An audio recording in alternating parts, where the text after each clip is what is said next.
you don't know how to start a business, you don't even know where to start, I'm gonna help you out today. What's up everybody, I'm Ken Baden and welcome to the channel where we take entrepreneurs and high achievers to the next level. Caveat, I am not an attorney, I am not a CPA, okay? I am just a business person that's done this before and I'm giving you my experience to help you out. All right, so let's get right to it. Step one is you need a business plan, right? Like, first of all, what type of business is it? B2B, business to business, business to consumer.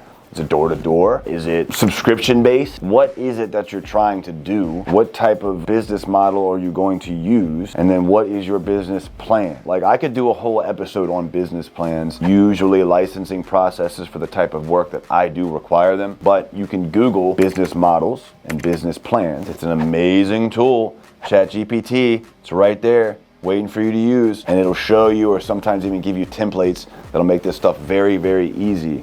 But a business plan will make sure that you're organized in your approach, how you intend, what's your customer base, what's your demographic, who are you trying to attract, what's your product, what's your price point, what's your cost, right? How are you going to make this thing happen? So a business plan is super important, and that's going to ensure that we know what type of business we're doing and how we intend to be successful. Step two, creating the business. This is where a lot of people, I think, get hung up because they think it's such a big deal or it's super hard or whatever. Every new rep that comes into my place of business that wants to do business with us or sell with us has to be a business. Therefore, if they're not already, they need to become one. So I can tell you, having seen several young men and help them create new businesses, it is not as hard as it might seem. Now, it is state dependent on what the requirements are, but your business types are the same everywhere.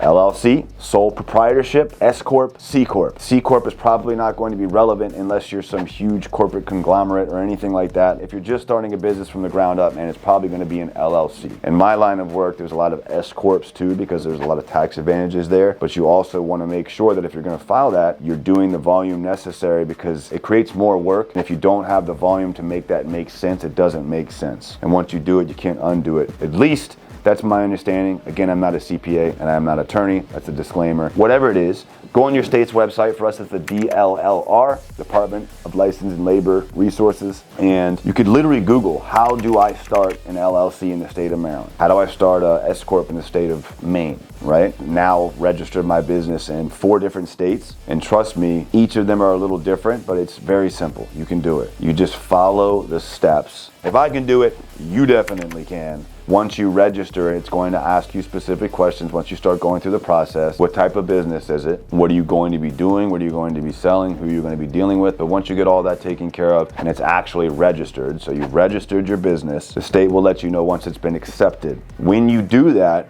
it's worth noting that you probably will get the option of asking if you want your articles of incorporation or organization, depending on whether it's an LLC or a corp. Either way, you want those proof that your business was accepted and registered on such and such date, because you're probably going to need it for a business bank account. So I would go ahead and say, yes, I would like copies of those. Now that you've registered your business, they will respond via email, written letter, whatever. Once they've responded to you and said, yeah, congratulations, your business is accepted. Now you need an EIN. Now you need to register that business with the feds. An EIN is basically a social security number for a business. It's a quick Google search away. How do I get an EIN for my LLC, my S Corp, in the state of X, right? And the state part is probably not even relevant. But just the same, we're going to use the Google because doing a step-by-step is probably going to be an entire video in itself. But I'm telling you, if I can do it, you can do it, and it's very simple, right? And you'll probably need that EIN in addition to those articles to get that bank account that we just talked about. So step 3 is insuring that business. So you really probably can't do business unless you have insurance. Most businesses require some level of insurance, general liability, and especially what I do in the construction world, we have specific terms set that tell us what we have to have. We need those minimums met at least, or we're not doing business. Now you kind of have like a real business, man. Once you actually get it set up and insured, now you're ready to go do business. Guys, if this is something that's been helpful for you, if you're starting a business or you're looking to start a business or you're looking for more information on the specifics here, there's a place that we all kind of come and coach and train. It's called the Blue Collar Ballers Union.